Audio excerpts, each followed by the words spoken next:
live stream about quarter after 11, a little after. Um, Want to talk a little bit about more about Kevin Feige and Bob Chapek and how actually the stuff going down at Lucasfilm kind of get up, move, kind of affects all of this. Now, as someone who likes to study politics because it's, especially business politics now because it's funny, it's interesting. I really am intrigued by a lot of stuff, and I think what's happening here is that if Kevin Feige is behind the Business Insider article, and I'm still not, I'm still not 100% on that because it reads too much like what we've known. You wanna go outside? Come on. You guys come outside with me. What we've known from Chapek to do. And it reads too much like 4D chest.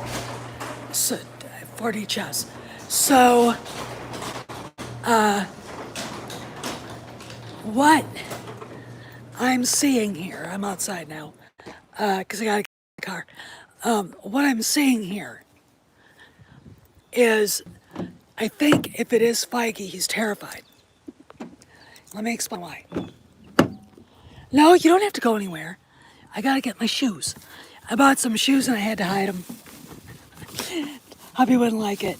But they were cheap and they were a good deal, so that's why. Let me explain why Feige's scared. Feige is scared because his last 3 outings for Marvel have been trash. Loki sucked. WandaVision sucked.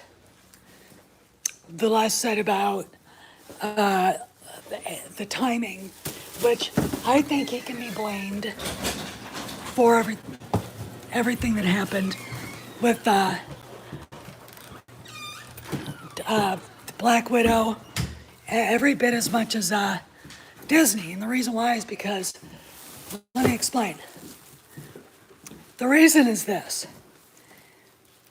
Why did he push for Captain Marvel when it should have been Black Widow? They should have been the one to go, to be put out. Is it 3 years ago, 2 years ago? Instead, Scarlett Johansson gets to sit and watch her, sorry, I'm breathing heavy. Her,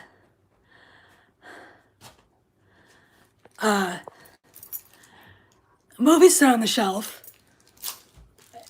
and rot. I mean, Black Widow came out about 4 or 5 years too late.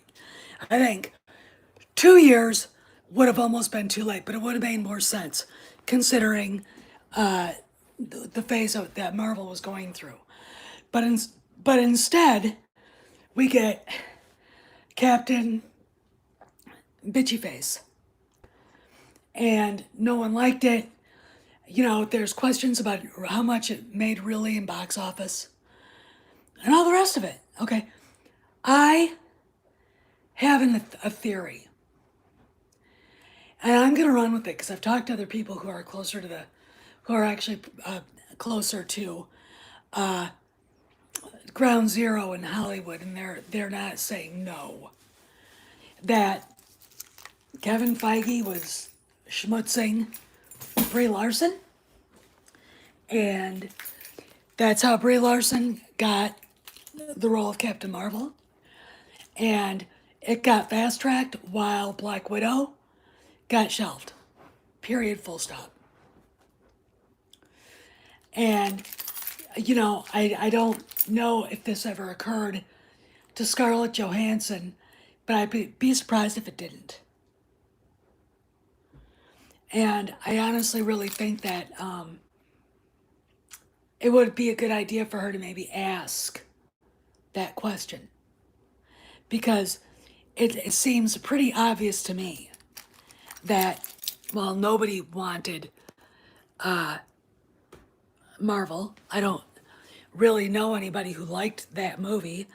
You got a bunch of Braybots, but really, it doesn't translate to a fanhood. I mean, Twitter and trolls on YouTube doesn't really. Come on, Kojak, get out of those bags. Come on.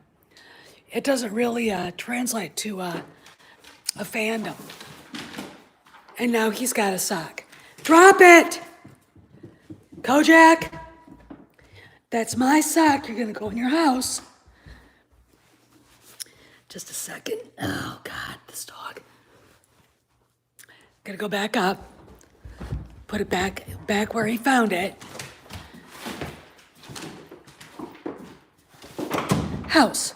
Downstairs. Anyway, I think that basically Feige was the one that pushed Marvel before Black Widow. And he basically screwed Scarlett, maybe even worse than Disney, because he was screwing Brie Larson. And that's what I think. Now, why are we getting articles like we got in Business Insider? Obviously, it's either 4D Chess, another play by Bob Chapek, or Kevin Feige decided to go and throw everything out there. And why would he do that? What's going on at Lucasfilm? Kennedy's done. They're not signing her back. They know it. It's everywhere. It's pretty obvious now. And Feige looks at what he's produced so far at Marvel. He's been the golden boy so far. But that doesn't mean anything. It's what have you done for me lately? And Bob Chapek, who's a penny pincher, they call him Bob Cheap-ek for a reason. He's probably not pleased with the viewings of Loki, WandaVision, which I think can actually be blamed on Kathleen Kennedy too, because of the firing, or whatever you want to call it, of Gina Carano, the humiliation of Gina. It's very interesting to me seeing how this is playing out, but I honestly think that Chapek is trying to make it so when a studio head is incompetent, when they're not doing their job, he can step in and say, enough's enough, you're gone. There's absolutely nothing in the world that's wrong with that either. Okay, there's nothing. Why do I only have 2 people in chat? Or viewing this is weird. So anyway, it's just really interesting to me. Sorry.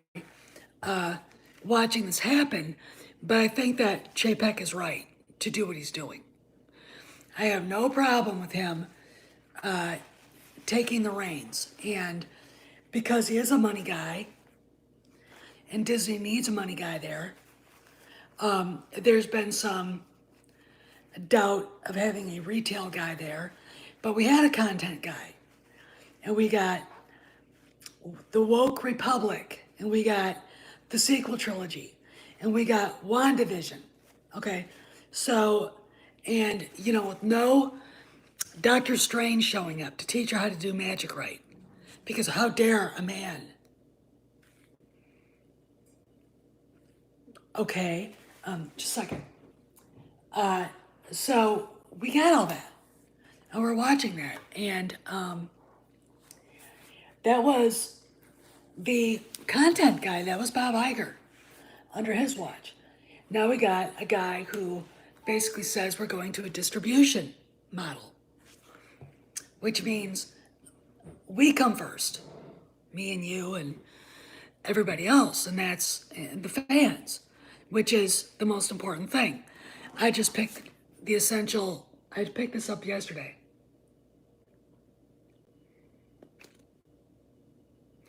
There's a reason why this came out. There's a reason why Heart of the Jedi blew High Republic away. And the reason is this. People don't want woke garbage.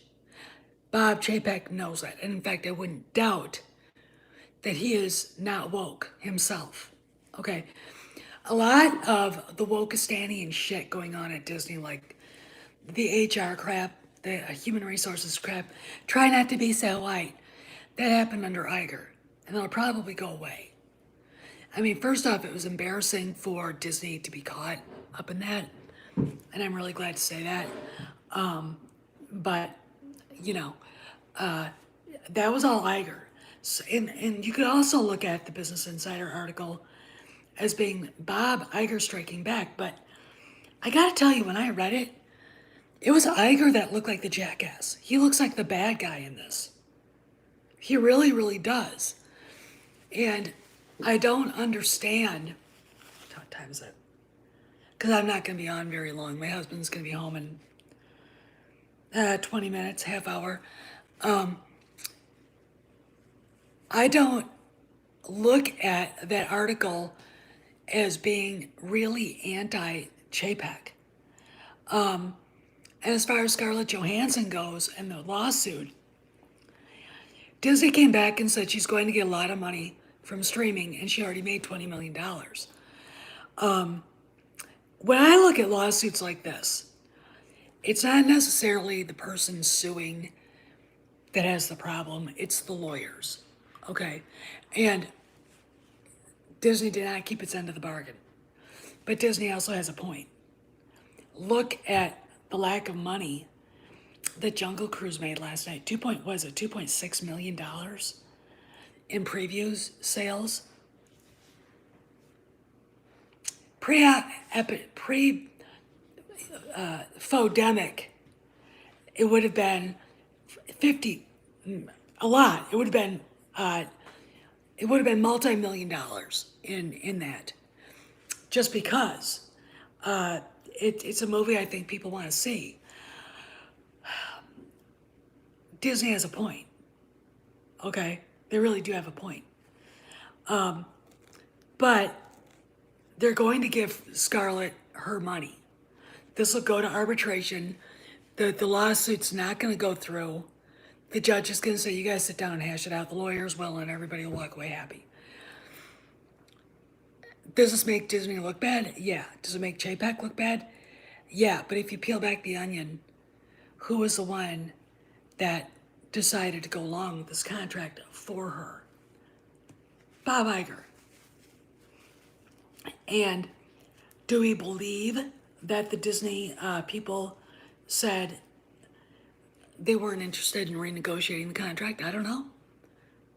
Lawyers say a lot of things, so we'll have to see. But she's going to get her money, and I don't think Feige had anything to do with that. In fact, I think he is as much to blame for what happened with Black Widow as Iger is. Iger's the one that shelved it. Iger's the one that, on probably advice from Feige, put Captain Marvel on the fast track and put it out there long before Black Widow. So, you know what I'm saying? Anyway, so I talk a little bit about this. Now, a friend sent me this interview. An actor who was up for the part of Han Solo in Solo, a Star Wars Story. Anthony Ingruber, who, when he's interviewed, he doesn't sound Dutch. He really, really doesn't. I mean, it's like, yeah, you sound like you're from like California or something, dude. You really sweet guy. Really, I just absolutely love him. Really down to earth. And really real, I don't know if I should put the interview. It's just like 2 minutes, but it deals with Solo. Everything that I was told. Well, I'll go back to Black Widow. If they should have put it out 2 years ago instead of Captain Marvel. I think Feige screwed Scarlet over with that, and I think Bob Iger went right along with it. And by the time they were ready to put it out there, it was too late. It's a catastrophe because of timing. All right, Cameron loved it. I mean, and I haven't seen it because I don't like Marvel. I think Marvel is stupid. But what's going on there, excuse me, is affected and does affect all the studios at Disney. I'll go back to Ann Gruber in a second. What I look at, and I can't remember the guy who runs Pixar's name, but when they see that Chapek wants to be able to hire and fire you, he wants more control. That's got to be scary. All right. That says the boss is demanding excellence. And if you're not giving him and Disney excellence, your butt is out the door. And the lesson learned here, and this is why I brought up Anthony Ingruber in this interview, and I got to talk to people because I really want y'all to see it, because he doesn't say a lot, but there's a lot in it that he doesn't say too. And you can look at it two ways. So these kids, he talked about doing an audition for Solo. In fact, they auditioned him twice, and Lord and Miller loved him. And everything that I had been told by other people seems to be true. And he didn't say that he was offered the part, but he alluded to the fact he was offered the part. Because what he says is, I don't know what happened. This tells me that, from what I heard from a subscriber here and a friend in the community, had told me, and he was mad. He was really fucking mad. Spielberg got hold of Kennedy and said, no, I think you should hire the first person you auditioned, my daughter's friend and my accountant's son, Alden. And Kennedy did what she was told. So they yanked the negotiations. All right, I'm back. So, sorry. So Ann Gruber doesn't get the part. Aaron Reich does, and we all know what happened. It looked to me that I had heard that Harrison Ford had been pushing for Anthony and Gruber, and now I lost a bunch of it. Thanks for calling, Rudy. That Anthony and Gruber had been pushed by Harrison Ford, and that Ford, really wanted him to have it. And the reason is this: Ford watched The Age of Adeline. He liked what he saw of Ann Gruber, called the director in his own gruff, way, told him he was fantastic, thought he was great. So, but Kennedy did what Spielberg wanted, and that's why Ann Gruber got screwed. Here's the deal. This is a blessing in disguise. First off, this comes back to haunt Kennedy big time, because that movie lost $250 million, maybe more. Nobody wanted, the fans are like,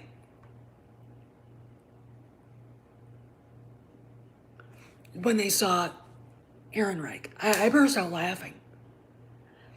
When you see him from behind, and you see that short guy body, and you think, Tom Cruise, even Mel Gibson is shaped like that. Mel Gibson is taller, by the way, and Mel Gibson is not tall. And you're going, oh God, he's supposed to be Han Solo. And the desperation he tries that he has, trying to attempt to play that role, when you know perfectly well those boots were too big for him to wear. I know it, you know it. This is coming back to haunt Kennedy because this is the part where Iger said, fuck. This is the part, and it's all going to come out, where we had heard they're looking to replace her. They can't find anybody. They're gonna have to re-sign her again because they can't find anybody to come in, especially at the end of the with the end of the sequel trilogy coming. I believe all that now. I really, really do. And I have for a long time because the summer of 2018 was very volatile, and we had Pablo Hidalgo get chased off of Twitter for months, and then he came back. And now he's pretty much cowed on Twitter. And he's got a private account that, I mean, I don't think he really even uses that anymore. So we had that, and then we had Chuck Wendick get fired. He actually did get fired. Disney started to see the error of their ways. And then we got The Rise of Skywalker, which was atrocious, and Kennedy throwing her weight around yet again. And then after The Rise of Skywalker coming out, her going under the Bob's radar and starting a development deal with Harvey Weinstein's former personal assistant. All right. They told her she couldn't do that, and she did it anyway. All right. Because the only people doing streaming for Star Wars are Favreau and Filoni. And from what I've heard, she was not allowed to touch the TV stuff, and she was not allowed to make any deals for feature films unless it went through the Bobs. Basically, the only thing she had on her plate is Indy 5. This is about the same time Steven Spielberg said, I'm not going to do Indy 5, I'm not going to direct it. And he went, and he's in the middle of now directing his autobiographical film about his family. And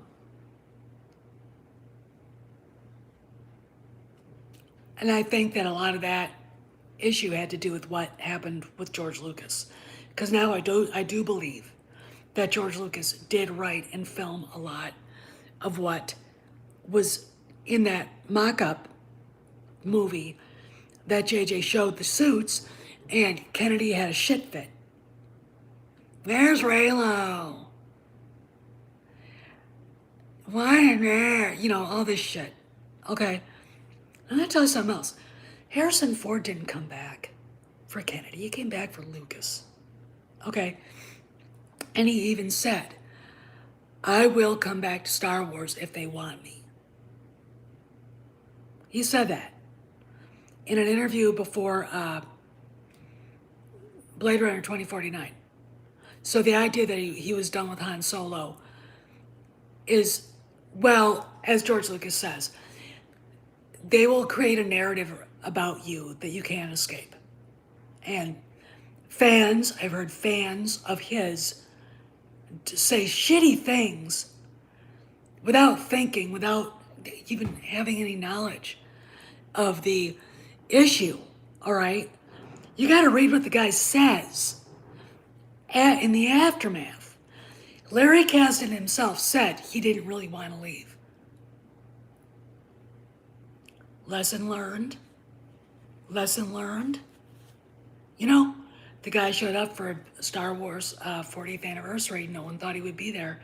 And he walks out on the stage, and the crowd went fucking crazy. So who's right and who's wrong? You know, it's not what a man says. It's what he does. Okay? Never fucking forget it. So, and I'm only going to be on here probably for a few more minutes. But I really, you know, when I saw that Ingruber thing, this is all coming back to haunt her. Kennedy. All right, it really, really is. She's not going to escape it. All right, she's not. This is coming back to haunt her. Because, again, this is the end. When they realized how much money they spent on Solo and saw how much money it lost, it shook Bob Iger to the core. Let me tell you something. Disney wasn't financially well off then either. They were in debt up to their necks after buying Fox Studios. Okay. I mean, Murdoch basically screwed him over, which is what Rupert Murdoch does. And I gotta tell you guys something. That had a lot to do with all this too. All right, when all this stuff was going down in 2018 and 2017 or 2018 and after, we lose. You see, people getting at Lucasfilm getting fired. Carrie Hart disappears off the leadership role, and we find out she's doing some mentor thing, and then she started working for Rian Johnson, which is a perfect fit. Cucked white man, hey, mad and angry, racist black female. So we got that going, and we got a lot of stuff going on. In 2018, this is when this ball started rolling. This is how long it took. I mean, I remember hearing that The Witch was re-signed and thinking 2021 is a long way away. And it's 2021 now. We're at the end of July. We're coming at the end of her contract. And they are, they started filming Indy 5. They'll probably be done filming at the end of August, early September. I mean, they're already back in England. I think filming in the north of England and probably be back at Pinewood Studios soon and getting actual Harrison in there to film. All right. This is all very intriguing to me, but I really think that the ghost that's going to haunt her at Disney and what might have been is Solo, a Star Wars story, and Anthony and Gruber in particular. This movie was full of nepotism, apathy. The wrong directors were picked to begin with. There's nothing Ron Howard could do to save it, though he tried, valiantly, I might add. This is what happens when you have someone who's incompetent running a studio full of people who don't give a fuck. Okay? And that's the bottom line. And it is, I'll be on here for another couple minutes, okay? So if you've come on late, I'm sorry. I would love to be able to do live streams where I had somebody else on here and we could wait for a while so people could get in. Or do one of those things where you have a premiere set up and maybe when we're out today, my husband and we'll go over to Best Buy and I'll just talk to the geeks there to ask them, how do I set up a YouTube studio where I can do live streams with people and have them, at least give me guidelines so I can do this. It's really interesting to me, though, watching how this is all playing out. And seeing that interview with Ann Gruber, and I'm not sure if I might put it up unlisted. Oh God, that's so in the future. And the banks aren't giving out line of credit loans anymore, which is like fucked up. But it's just, we should have done that last year or 2 years ago when we first got the house.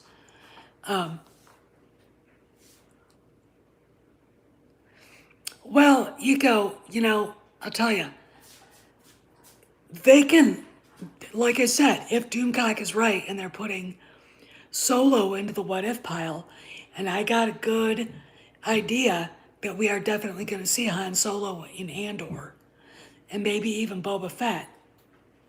And it really is going to be, I mean, your mouths are going to drop open. Because I think Shamook is not only probably working on Indy 5, he's probably working on all that too. Because he said, I have too much work. They're giving me all the work I can handle. And this is going to be fantastic when they're done. I mean, Jon Favreau, I'm going to leave you with this. This would not have come out without him. Shamook would not have been hired without him. The poster that was put out, that got sold out, that Lucasfilm licensed then, would not have been looked at by Lucasfilm and licensed without him. So anyway, I gotta go because I think hubby's here and we're going out to lunch, and then so we're going to Best Buy because I need questions answered. Anyway, this is Steph. I'll be back. I am gonna be in the chat at Midnight's Edge. Cameron will be there. So be there, be square. I'll talk to you guys later. See you around the galaxy.